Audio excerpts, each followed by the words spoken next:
ರಾಹುಲ್ ತನ್ನ ಅಪ್ಪನ ಜೊತೆ ವಾಕಿಂಗ್ ಮಾಡುತ್ತಿದ್ದ. ರಸ್ತೆಯ ಬದಿಯಲ್ಲಿ ನಾಯಿ ಮರಿ ಇರುತ್ತದೆ. ಇದನ್ನು ನೋಡಿದ ರಾಹುಲ್ ಅಪ್ಪನಿಗೆ ಈ ನಾಯಿ ಮರಿಯನ್ನು ನಾವೇ ಸಾಕೋಣ ಎಂದು ಹೇಳಿದ. ಮೊದಲು ಅಪ್ಪ ಒಪ್ಪುವುದಿಲ್ಲ.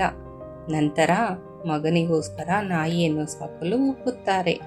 ರಾಹುಲನಿಗೆ ತುಂಬಾ ಖುಷಿಯಾಯಿತು. ಆ ನಾಯಿ ಮರಿಯನ್ನು ಮನೆಗೆ ತಗೊಂಡು ಬರುತ್ತಾನೆ. ನಾಯಿ ಮರಿಯನ್ನು ಪ್ರೀತಿಯಿಂದ ನೋಡಿಕೊಳ್ಳುತ್ತಾನೆ. ಆದರೆ ಅವನ ಫ್ರೆಂಡ್ಸ್ ಬೀದಿ ನಾಯಿ ಎಂದು ಹೀಯಾಳಿಸುತ್ತಾರೆ. ರಾಹುಲ್ ಅದಕ್ಕೆ ಗಮನ ಕೊಡುವುದಿಲ್ಲ. ರಾಹುಲ್ ನಾಯಿ ಮರಿಗೆ ಪ್ರೀತಿಯಿಂದ ರಾಬಿನ್ ಎಂದು ಹೆಸರು ಇಡುತ್ತಾನೆ. ಅದಕ್ಕೆ ಎಲ್ಲ ರೀತಿಯ ಟ್ರೈನಿಂಗ್ ಕೊಡುತ್ತಾನೆ.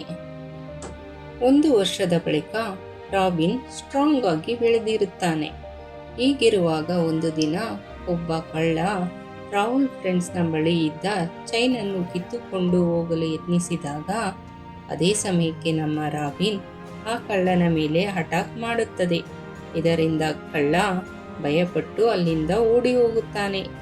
ಈಗ ರಾಹುಲ್ನ ಫ್ರೆಂಡ್ಸ್ಗೆ ಅರ್ಥವಾಗುತ್ತದೆ, ಬೀದಿ ನಾಯಿ ಒಳ್ಳೆಯ ನಾಯಿ ಎಂದು ಇರುವುದಿಲ್ಲ, ಎಲ್ಲ ನಾವು ಬೆಳೆಸುವುದರ ಮೇಲೆ ಇರುತ್ತದೆ ಎಂದು ತಿಳಿದುಕೊಳ್ಳುತ್ತಾನೆ. ನಂತರ ರಾಹುಲ್ ಬಳಿ ಬಂದು ಸಾರಿ ಕೇಳಿ ರಾಬಿನ್ಗೆ ಥ್ಯಾಂಕ್ಸ್ ಹೇಳುತ್ತಾನೆ.